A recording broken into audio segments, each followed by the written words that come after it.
las arterias, o de los microorganismos, o de las células, o de las estructuras en general. Esto ya lo hemos estudiado ustedes en histología, en biología celular, donde el micrómetro es la millonésima parte de un metro, ¿no? El nanómetro es 1000 millones de veces más pequeño que un metro. El Armstrong es 10.000 millones de veces menor que el metro. Pero como algo más fácil de poder recordar, siempre decíamos que el micrómetro era la milésima parte del milímetro. Entonces, esto es importantísimo que ustedes recuerden, porque tenemos que tener como referencia para poder reconocer el tamaño de las bacterias. Yo les dije ayer o antes de ayer que el diámetro de un coco aproximadamente es de un micrómetro, ¿verdad? Entonces, como referencia de este tamaño, deben recordar ustedes que los leucocitos miden 12 micrómetros y los eritrocitos miden 7 micrómetros, comparativamente, para que sepan a qué nos estamos refiriendo cuando ustedes puedan visualizar esto. Los Armstrong y los nanómetros son muy importantes porque ellos han permitido visualizar la estructura de las bacterias, en saber cuánto mide esa pared, cuánto mide esa membrana citoplasmática, y también para poder visualizar el tamaño de los virus, que son tremendamente pequeñitos. Y en ello, definitivamente, nos ayudó el descubrimiento de la microscopía electrónica. En general, es lo más simple que tiene una bacteria. La bacteria es una célula procariota, no tiene núcleo, sí un genoma, que le llamamos, porque es un genoma nucleoide. No le llamamos núcleo, sino nucleoide, que está constituida por una cadena única circular de ADN. Externamente se encuentra la membrana citoplasmática, que es común a todas las células, a todas, inclusive la nuestra. No hay ninguna diferencia de esa membrana citoplasmática a nosotros, excepto en el comportamiento que tiene de las actividades que realiza. Porque la membrana citoplasmática de las bacterias cumple un rol importantísimo que asume la responsabilidad de la función de todos los organoides que tiene una célula eucariota, o sea que es sumamente importante.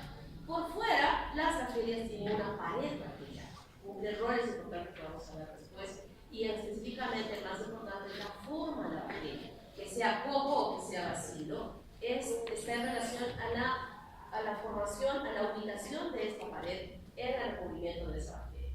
Y algunas bacterias pueden tener externamente cápsula. No todas las bacterias tienen cápsula, pero algunas sí, y habíamos visto que la cápsula es un elemento importante de la bacteria en poder ocasionar infecciones virulentas. No solo desarrollar infección, sino desarrollar infecciones virulentas. Entonces, con esa coloración que habíamos visto en la coloración de Gram, que fue descubierta accidentalmente por este estudiante Gram, alemán, y el travieso que usaba los colorantes en el laboratorio, descubrió que con una misma muestra biológica podía observar bacterias gram positivas y bacterias gram negativas. En ese entonces no había microscopía electrónica, ya se pudo determinar que algo debiera haber en estas bacterias que permitían este tipo de coloraciones. Y ese algo fue descubierto con la microscopía electrónica. Y encontramos que la membrana citoplasmática, común a todas las células, una capa lipídica, que nosotros, ustedes ya nos la perfectamente bien en su funcionalidad celular, y que externamente se encuentra una gruesa capa de péptido de campos, con varias capas superpuestas, hasta 40 o más capas que están sobre la superficie, separadas por un espacio que se llama el espacio periplásmico, lugar importante que tienen las bacterias, donde se realizan una serie de funciones por parte de esa célula, o la acumulación de elementos importantes de esa célula. Este espacio es crucial para la supervivencia de la bacteria. Y esta capa de peptidolicanos está formada no como una estructura compacta, sino es como una malla que va cubriendo superficialmente la bacteria. Y en su firmeza, yo podría hacer la correlación, por ejemplo, con esta malla que a veces se coloca en ambientes bastante grandes como el aeropuerto. Es una malla gruesa que ni siquiera se pone en palitos, sino se fijan con barras de cemento, porque es tan dura, tan firme, y esa es la composición de esta capa de peptidoglicano, y que se van poniendo una sobre otra. En el caso de las bacterias gram-positivas, que pueden alcanzar de 40 más capas. Y la malla es porosa, ¿verdad? Se tiene huecos. Y esta posición de estos huecos es muy importante porque permite el pasaje a través de todas todos los compuestos que pueda tener o necesitar esa bacteria. Y además, esta tiene ancladas estos como pelitos que anclan algunas de la membrana externa, de la capa lipídica de la membrana interna de la célula y que sale externamente u otras que están ancladas en esta gruesa pared de petrolíferos. Estos se llaman los ácidos teicoicos y estos los ácidos lipoteicoicos, que cumplen funciones muy importantes en la patogenicidad de las bacterias gram positivas. Estos filamentos no los tienen las bacterias negativas, pero sí las bacterias gram positivas. Y esta pared está formada químicamente, la estructura química del petrolífero, todos son los componentes de las bacterias gram positivas, pero estas cadenas están formadas así por secuencias de ácido glucosamino y de ácido uránico. Pero no son, es como que yo cuando digo estos dos componentes están puestos de esta manera. Pero no son los que están puestos de esta manera, sino hay unas proteínas chicas de cadena corta que unen a estas cadenas. O sea, como para que las mantengan un poquito separaditas y que le dan seguridad en esta unión a estos elementos, ¿no? Entonces, están unidas por estas capas, por estas uniones peptídicas, estas capas que se notan ahí, que estamos viendo y que están compuestas por estos elementos.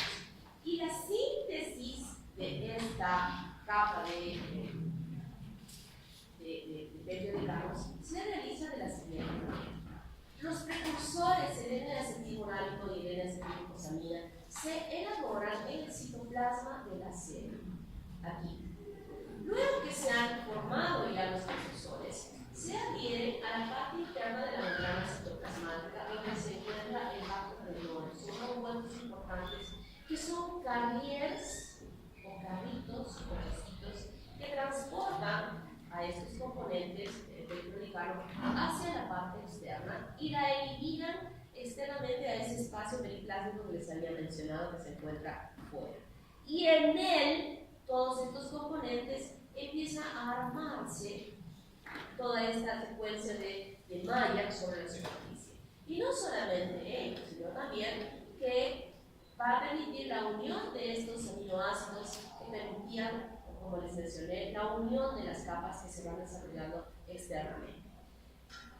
Este proceso de la formación de estos aminoácidos para unir estas capas se llama la transpeptidación, que está desarrollada por unas enzimas que se llaman las transpeptidases. Ellas son las que van a ir uniendo estas capas, que es una enzima producida por la bacteria que se va desarrollando de esa manera. Y además existe la D-carboxipeptidasas que retira la secuencia de la D-alanina de la parte más baja de esta secuencia, creando la proteína aquí y permitiendo la unión de estas cadenas a través de este aminoácido ubicado. Estas dos enzimas, las transpeptidasas y las D-carboxipeptidasas, son muy importantes porque son las denominadas las proteínas fijadoras de penicilina. ¿Qué importancia tienen estas enzimas? Tienen la importancia de que justamente estas enzimas son las que van a ser bloqueadas, inactivadas, destruidas por la presencia de antimicrobianos que van a actuar para destruir la bacteria, evitando que pueda ya desarrollarse.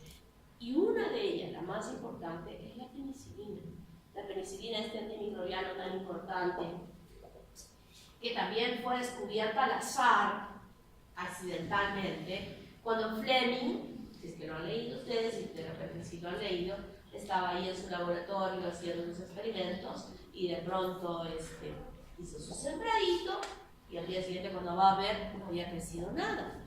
¿Qué pasó aquí? ¿Por qué no creció? Y de pronto en un lado de la placa Petri vio una colonia de penicillium, ese que ustedes ya lo conocen, ese hongo que crece en el pan en la playa, en la bolsa que dejaron de un día para otro y que recubre toda la superficie, es de un color medio verde, y que también conocemos su sabor, ¿verdad? ¿Cuántas veces nos metido en el boca y dicen, oh, ¿qué está con hongo? Y cuando vamos a ver, efectivamente está ahí por el polvo verdoso del penicillium. Entonces, ese hongo dijo, ¿qué pasó aquí? Y él experimentó y dijo, a ver, no, voy a volver a hacer. Al día siguiente vuelve a hacer su sembrado y pica un poquito de ese polvo verde y lo pone ahí en la placa Petri. Igual no creció. Entonces fue así como Fleming descubrió a este polvito que es el que de él se obtiene la penicilina y que tiene un potencial importante en actuar sobre esas enzimas, y de esa manera usamos nosotros en las bacterias gram positivas a la penicilina.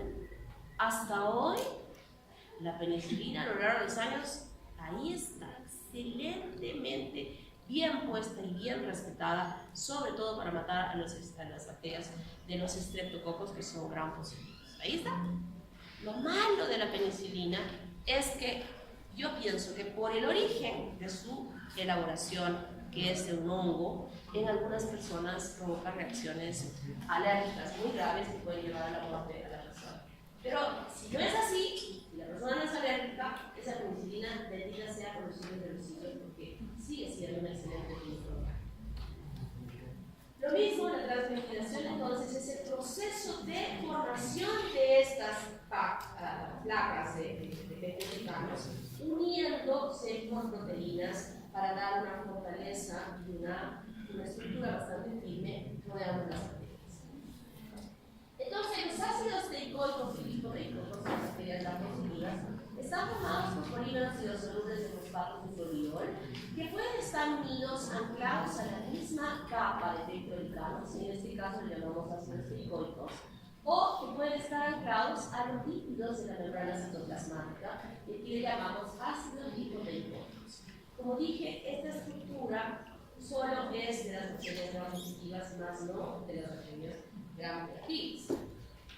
Entonces, cuando yo explicaba de la coloración de Gram, dije que la coloración de Gram, el colorante, la coloración de las bacterias eran de color púrpura, ¿verdad? Se debía a que cuando hicimos el frotis de la lámina y luego cubrimos fijamos, tenemos que fijar significa al aire o fijar al calor, como habíamos visto, si no fijamos, cuando vamos a echar los líquidos se retiran. Entonces, fijar significa que le vamos a dar adherencia a esa célula a la lámina. Entonces, echamos cristal violeta, le damos el tiempo que habíamos mencionado y luego lavamos, le echamos el lugol, volvemos a lavar y le echamos alcohol acetona. El alcohol acetona no llega a lavar este complejo tan firme que se ha formado con el mordiente, que es el lugol, y la coloración anclada a esta capa de peptidicanos. Y entonces volvemos a lavar, le echamos safranina y no hay bacteria que se pinte, porque todas están pintadas de color violeta. Por eso las bacterias gram positivas sabemos que tienen esta gruesa pared de peptidicanos. Y en contraparte a ello tenemos las bacterias gram negativas. La estructura de las bacterias gram negativas, y por qué se pintan de color rojo, es que estructuralmente tiene su membrana citoplasmática, que ya sabemos que está formada por lípidos, y externamente tiene una membrana externa que se parece mucho a la membrana citoplasmática, que también está conformada por lípidos. Y entonces, cuando nosotros le echamos el alcohol acetona a la lámina, ¿qué hace el alcohol con la grasa? La disuelve.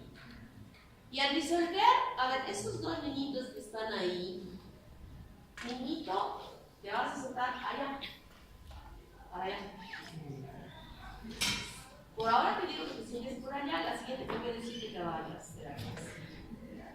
Aquí se viene a escuchar, no a conversar.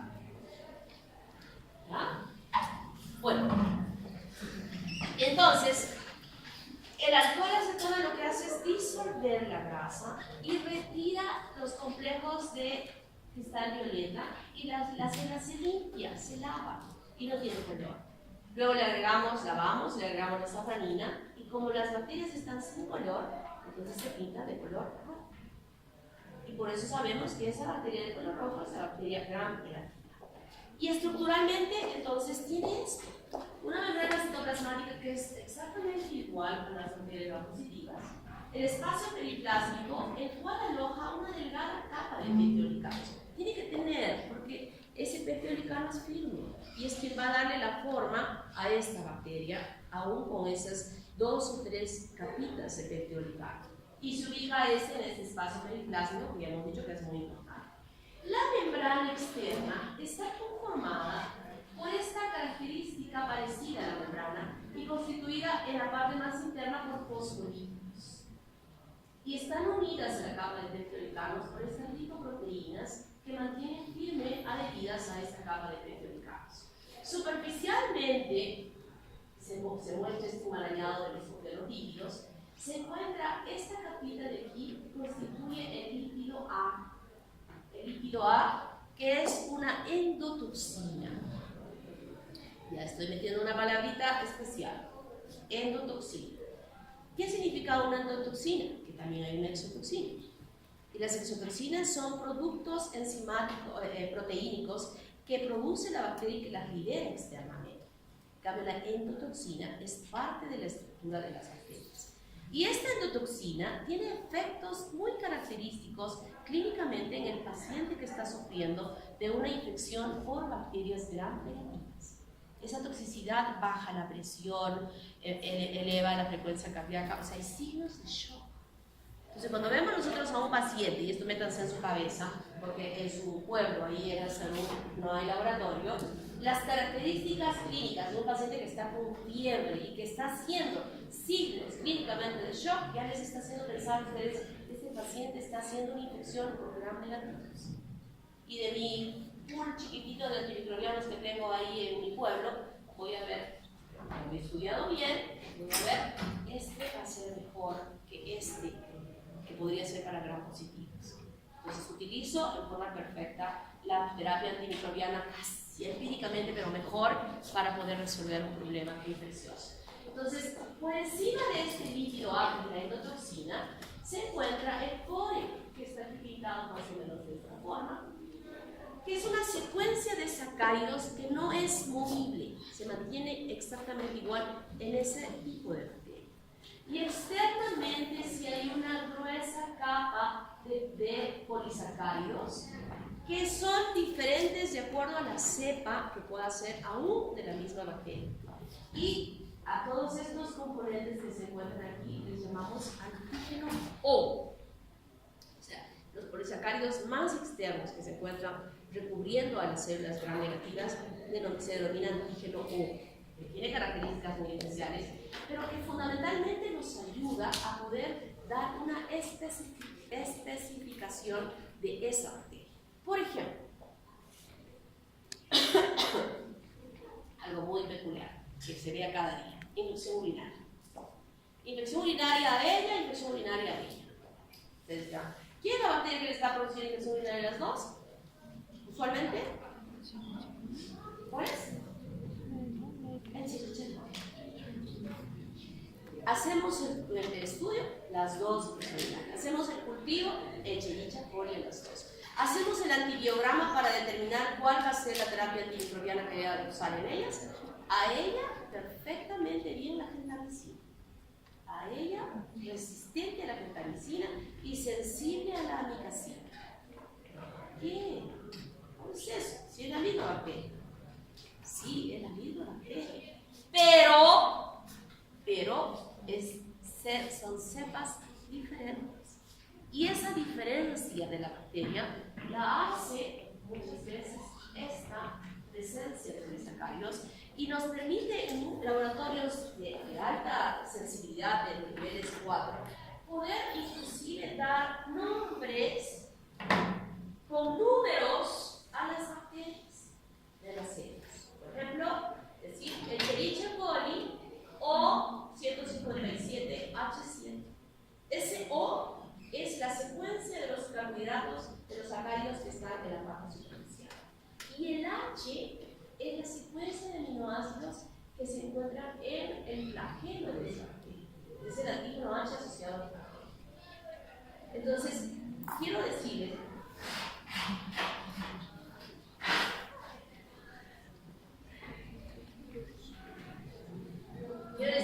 que definitivamente no todas las bacterias aún teniendo la estructura son exactamente iguales porque pueden corresponder a cepas diferentes. ¿Está claro? Un poco más ampliada esa parte, la membrana plasmática, la capa de peptidolicanos. Este es el espacio importante, el espacio poliplásmico, lugar donde se realizan una serie de funciones por parte de la célula. Y aquí está la membrana externa, constituida por el líquido A y las capas de polisacáridos que se extienden hacia la parte posterior. Cada uno de estos elementos que yo ya estoy introduciendo algunas funciones o algunas acciones físicas individuales de cada uno de ellos, tienen roles importantes en la patogenicidad de la bacteria, o sea, en la capacidad de desarrollar la enfermedad o de esa bacteria en el cuerpo. ¿Ya? O sea, cada uno de estos elementos van a participar de forma efectiva. Esta es la estructura del polisacárido, y para aquí arriba cadenas en secuencia de una posición diferente de los azúcares que van a determinar la especificidad de cada uno de estos.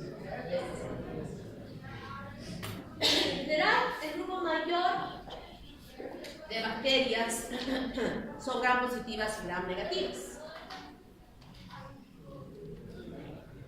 Este será aquí.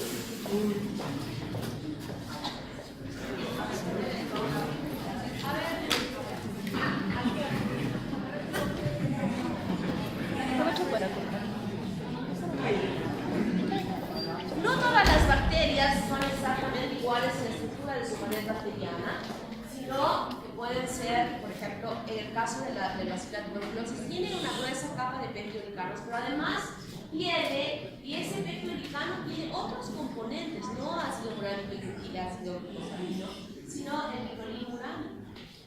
Y tiene arabino galactano, y tiene ácido glicólico, y tiene estos lípidos de superficie. Y cada uno de estos elementos participa en una forma específica en la producción de daño de las personas que están infectadas con esta bacteria. En general, no ni siquiera usamos la coloración de Gram para poder estudiar, sino como habíamos visto en la coloración de Zinnixe, la que nos va a permitir visualizar esta bacteria. Existen unas bacterias también que no tienen pared bacteriana y su capacidad patógena es introducirse así como el virus, pero como célula, teniendo todos los elementos para poder sintetizar sus estructuras dentro de las células con las cuales va a infectar. No tienen pared ni se meten. Es un grupo pequeño y que son muy patógenas para el ser humano. ¿Cuáles son las funciones de la pared bacteriana? Da forma, ¿no? Esa forma, esa posición de la capa de peptidolicanos va a decir que sea un bacilo o que sea un poco. Contrarresta la presión osmótica de la emergencia, externa e interna. La misma célula puede romperse por su osmolaridad diferente al medio externo. Durante la infección, el peptidolicano puede interferir con la fagocitosis.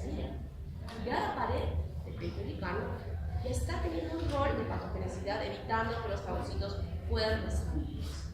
Residuos de N-acetiluracilo acetilado resisten la acción hidrolítica de la lisocima, aquella enzima que se encuentra en las lágrimas y que tiene un rol importantísimo a lo largo del día para que no terminemos el día siguiente con conjuntivitis, ¿no? Que va destruyendo, pero en algunas situaciones no es efectivo. Las bacterias no positivas y gram negativas, cuando están sufriendo destrucción de ellas por tiempo de crecimiento, por tiempo de vida, o porque pueden estar siendo afectadas por algún antimicrobiano, estos fragmentos de peptidolicano o acetilados en sangre pueden producir fiebre y somnolencia que estimula a la interleucina 1. La fiebre es un signo y es un síntoma importante en los procesos infecciosos. Es nuestro elemento de alerta. Muchas veces no me duele nada por acá, no me duele, pero estoy con fiebre. Entonces ya empezamos a investigar. En la mayoría de los casos existe o se presenta la fiebre en procesos infecciosos. Y ojo, no solo en procesos infecciosos se presenta la fiebre. Hay un síndrome que se llama fiebre de origen no conocido, donde hay una relación larga de enfermedades que pueden desarrollarse de esta forma. Y es una de los signos y síntomas en esas circunstancias que más rompen la cabeza de los médicos, porque empiezan a investigar por todo lado conociendo cuáles son las causas, que son muchísimas, puede hacer. Una de ellas, sobre todo en mayores, es el cáncer. Si tenemos una persona que no tiene diabetes, no tiene tos, no tiene nada, no tiene nada, quiere investigar, que de repente ese niño esté desarrollando una neurosis. Las funciones de los ácidos trifólicos que habíamos visto sirven como adherencia.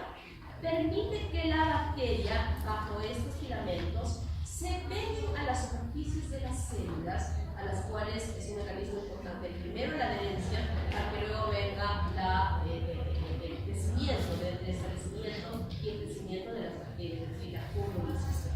O sea que es un elemento sumamente importante y también produce sepsis. La sepsis es una infección grave, gravísima.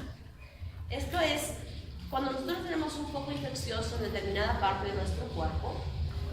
Puede ser que la bacteria haga un crecimiento aún mayor y luego esas bacterias lleguen a la sangre y se produce una bacteriemia de acuerdo a la capacidad de mayor daño que tiene esa bacteria. Y ese viaje de la bacteria en la sangre, que se llama bacteriemia, ustedes saben que la sangre llega a todos los lugares de la economía, va a ir dejando bacterias en diferentes partes del cuerpo y en esas diferentes partes empieza ya a desarrollarse infecciones aisladas. Cuando hablamos de septicemia, es una infección generalizada, de difícil control, de evolución muy grave y de causa muy importante de muerte en los pacientes. La membrana celular, ¿tengo cuánto tiempo? 15, ¿verdad?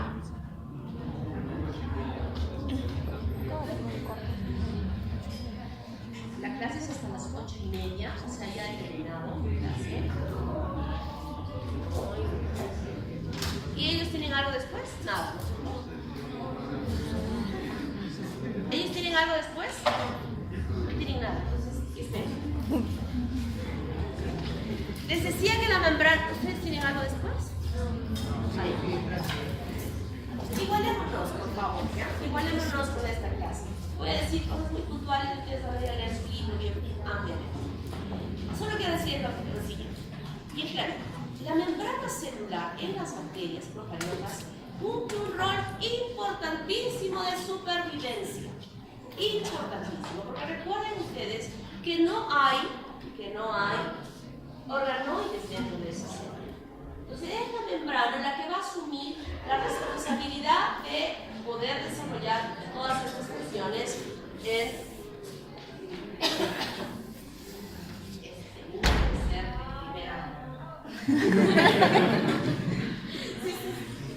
vamos a desanimar, ¿no? Trabajen en eso, que no le van a hacer muy bien seguir acá. Debe estar sufriendo. A ver, vamos, quiero que entiendan esto, que es muy importante porque si tienen esto, luego van a poder entender cuando le hagan su vida. Nosotros los seres humanos, hoy día, ustedes se han comido un sándwich de churrasco, de hamburguesa, de queso, de jamón, derretido con queso derretido, y rico, ¿verdad? El componente básico de todas estas proteínas, ¿cuál es? ¿Qué forman las proteínas? Los aminoácidos. ¿Y del pan? ¿Cuál es la estructura básica de ese carbohidrato? La glucosa. ¿Y de la grasa del aceite donde frieron el huevo? ¿Cuál es el componente? Ácidos grasos.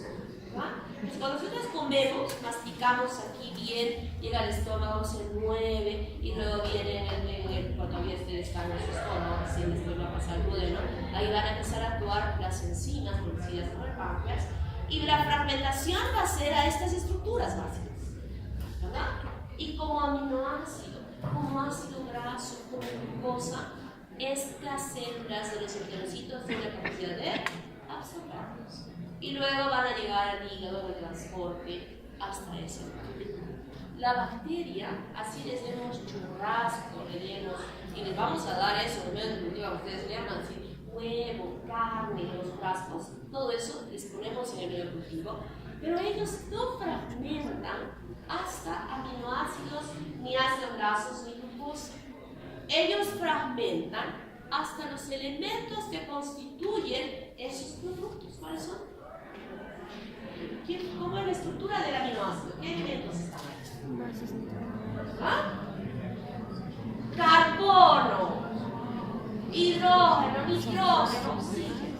Ellos fragmentan, tienen con ese incipiente cuerpecito microscópico, tienen la posibilidad de hacer todo esto, y desde que lo convierten esto a eso, de aquí ellos nuevamente vuelven a formar los aminoácidos y los glúcidos y los ácidos grasos para formar el líquido A, por ejemplo. O las morinas que están ahí en las paredes para que puedan pasar, o las enzimas o las toxinas que forma él para eliminar y ocasionar daño. Esa es la forma, y es esta membrana citoplasmática que tiene la célula, que tiene esto. Y trabajarán en una división simple, manteniendo, permitiendo el pasaje de agua y otras moléculas. Hay un sistema de transporte de difusión facilitada que no requiere ATP para el pasaje, por ejemplo, del glicemol. Un transporte activo que requiere ATP para el pasaje de ácidos grasos